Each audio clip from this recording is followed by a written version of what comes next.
Di sini, saya ingin membahas tentang jaran goyang dan sejarah-sejarah Gunung Ciremai dan kisah-kisah mistis yang menghantui gunung setinggi 3078 mdpl ini. Nama gunung yang berada di antara wilayah Kabupaten Majalengka dan Kabupaten Kuningan, Jawa Barat ini sebenarnya adalah Ciremai, namun warga lokal terbiasa dengan pengucapan yang yaitu Ciremai.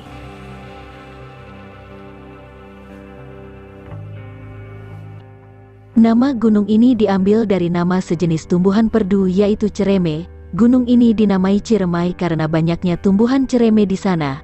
Di tempat tinggal saya, Cianjur, buah cereme memang cukup diminati. Saya pernah memakannya sewaktu kecil di kebun milik orang lain secara diam-diam. Rasanya asam manis dan bentuknya bulat-bulat kecil. Menurut cerita dari warga lokal di sana, konon di puncak Gunung Ciremai ada kerajaan dengan ratu penyihir. Katanya, ratu itu sakti mandraguna dan suka bikin ulah ke masyarakat. Nama ratu ini sangat terkenal dan selalu dibikin candaan oleh masyarakat Sunda, yaitu Nini Pelet.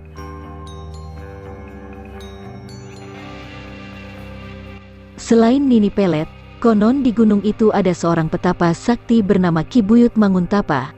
Kesaktian si petapa ini sangat terkenal. Meski masih kalah pamor sama Nini Pelet, Ki Buyut menggunakan ilmunya untuk kebaikan dan menolong sesama. Warga lokal percaya, Ki Buyut Manguntapa ini menulis sebuah kitab yang isinya bermacam-macam mantra sakti. Kitab itu bernama Mantra Asmara. Kitab itu menyimpan ilmu-ilmu yang dimiliki Ki Buyut. Bahkan, kitab itu ibarat resep rahasia yang diincar banyak orang termasuk Nini Pelet. Dengan ilmu hitamnya, Nini Pelet akhirnya berhasil merebut kitab Mantra Asmara yang di dalamnya ada ajian yang namanya dijadikan judul lagu dangdut, yaitu Jaran Goyang.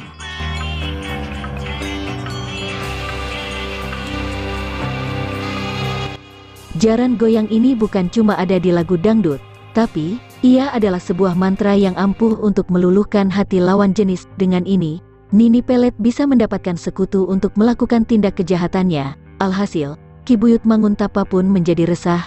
Ia takut kitab itu malah mendatangkan malapetaka kalau dipakai oleh orang yang salah. Akhirnya, agar bisa merebut kembali kitab Mantra Asmara, Ki Buyut mengutus muridnya bernama Restu Singgih. Ia diperintahkan melabrak Nini Pelet dan merebut kitab itu. Maka, dimulailah kisah perjalanan Restu Singgih menuju puncak Gunung Ciremai. Kisah ini sempat disiarkan dalam sandiwara radio pada tahun 1980-an. Setidaknya ada 3 kisah mistis yang ada di Gunung Ciremai ini. Beberapa memang tidak masuk akal, namun hal ini sangat dipercaya oleh warga lokal dan pendaki. Dilarang membuang air seni ke tanah di Gunung Ciremai. Pantangan ini biasanya disampaikan oleh juru kunci gunung kepada para pendaki. Konon, kalau pantangan ini dilanggar, ia akan mendapatkan musibah. Makanya, kalau mendaki gunung ini, kita bakal sering menemukan dahan dan ranting yang digantungi plastik atau botol plastik berisi air seni. Meskipun demikian, masih banyak yang nggak percaya dan kencing seperti biasa. Namun ada juga blok batu lingga keramat. Ada beberapa pos atau blok yang dipercaya beraura mistis di Gunung Ciremai, tapi tidak ada yang bisa mengalahkan aura mistis pos batu lingga keramat. Bahkan, warga lokal sampai menyakralkan tempat itu. Agar tidak terjadi hal-hal mistis yang tidak diinginkan, para pendaki dilarang duduk di sebuah batu besar atau berbuat hal yang tidak senonoh di pos ini. Konon, batu-batu di tempat itu menjadi tempat pertapaan Nini Pelet yang udah diceritain di awal. Bahkan, katanya batu ini jadi lokasi khotbah seorang wali songo. Menurut informasi, di dekat Batu Lingga ada sebuah cerita tentang pendaki yang meninggal. Katanya, pendaki itu meninggal dengan tidak wajar di Batu Lingga. Menurut warga lokal, blok Batu Lingga memiliki 2 penunggu gaib yaitu Aki dan Nini Serentet Buntet. Ada juga konon katanya, Gunung Ciremai merupakan sarang harimau. Harimau di sini bukan harimau biasa, ia adalah harimau bermata 1. Menurut legenda yang beredar, makhluk ini adalah tunggangan sekaligus sekutu Nini Pelet.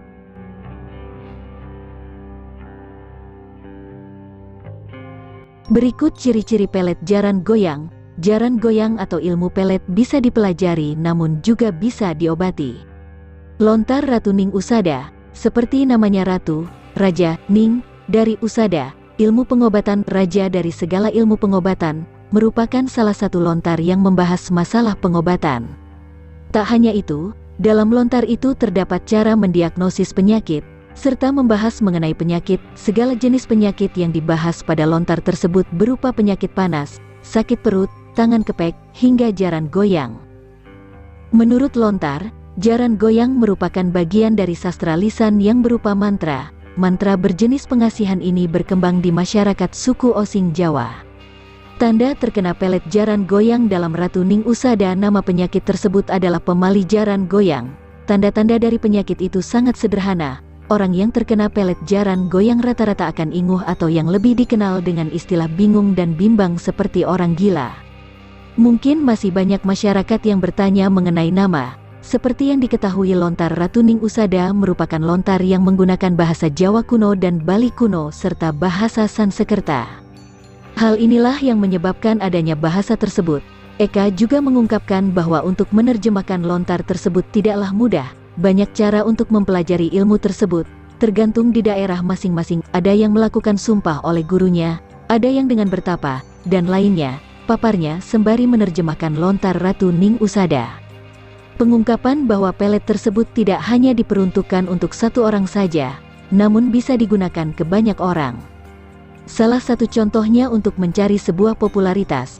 Jika zaman dahulu mungkin tidak banyak orang yang menggunakan untuk popularitas, ilmu tersebut lebih untuk keperluan individual. Dalam lontar ini memang disebutkan bahwa siapa saja yang menguasai ilmu tersebut akan sangat mudah untuk menundukkan lawan jenis. Setiap ucapan yang diucapkan oleh mereka yang memiliki ilmu pasti akan dituruti. Pelet jaran goyang berkaitan dengan perasaan. Dilihat dari asal-usul awal, jaran goyang memang berasal dari suku Osing Jawa. Eka mengungkapkan, lanjutnya, suku Osing mempercayai adanya 4 ilmu, yakni ilmu merah, ilmu kuning, ilmu hitam, dan ilmu putih. Ilmu merah berkaitan dengan perasaan cinta, ilmu kuning mengenai jabatan, ilmu hitam untuk menyakiti, dan ilmu putih untuk menyembuhkan. Kalau jaran goyang ini merupakan ilmu merah karena berkaitan dengan perasaan, tapi lebih dikenal dengan istilah mesisan gantet yang artinya sekalian bersatu, dan lebih dikenal dengan istilah santet bagi masyarakat Osing, ujar pria lulusan Universitas Udayana tersebut. Penyembuhan dengan lontar Ratu Ning Usada. Dalam Ratu Ning Usada, pembahasan mengenai penyembuhan dari penyakit jaran goyang pun ada, dan ternyata cara tersebut sederhana dan hanya membutuhkan sarana tanaman tradisional saja, yaitu akar tuwung, terong, bolo, akar tuwung kanji dan triketuka, bawang, suna, janggu. Semua bahan tersebut digigit, kemudian disemburkan ke orang yang mengalami hal tersebut. Lebih lanjut ia mengungkapkan, banyak yang salah kaprah ketika melihat salah satu keluarga atau teman yang terlihat seperti orang gila, malah dibawa ke dokter. Setelah dokter tidak bisa mengobati, ujung-ujungnya dibawa ke rumah sakit jiwa, RSJ. Mungkin setelah orang tahu ternyata pengobatannya semudah itu, mereka tidak perlu repot-repot untuk pergi ke dokter, katanya. Sementara itu, mengutip laman Genpi, ada beberapa ciri-ciri atau tanda seseorang terjerat pelet cinta. Ini diantaranya. 1. Gelisah, sering merasa tidak tenang, gelisah dan sulit tidur karena disebabkan oleh hadirnya bayang-bayang seseorang. Ketidaklaziman ini umumnya terbaca oleh teman dekat dan keluarga, karena Anda dalam kondisi yang setengah sadar. 2. Ada energi tak wajar, merasakan ada tarikan kuat untuk memikirkan orang tersebut setiap waktu, bahkan cenderung ingin menemuinya. Anda juga merasakan tarikan energi yang tidak wajar. 3. Sering melamun, mendadak sering melamun, kehilangan konsentrasi dan jantung sering berdebar-debar. Lebih jelasnya ada sesuatu yang aneh di luar kebiasaan Anda. 4. Cinta tak wajar, timbulnya rasa cinta yang berlebihan terhadap orang yang awalnya dibenci atau yang hanya biasa-biasa saja. Ini termasuk salah satu ciri-ciri yang bisa dikenali. Semoga penjelasan ini cukup bermanfaat bagi kita semua dan jangan lupa like video ini jika bermanfaat bagi Anda. Sampai jumpa.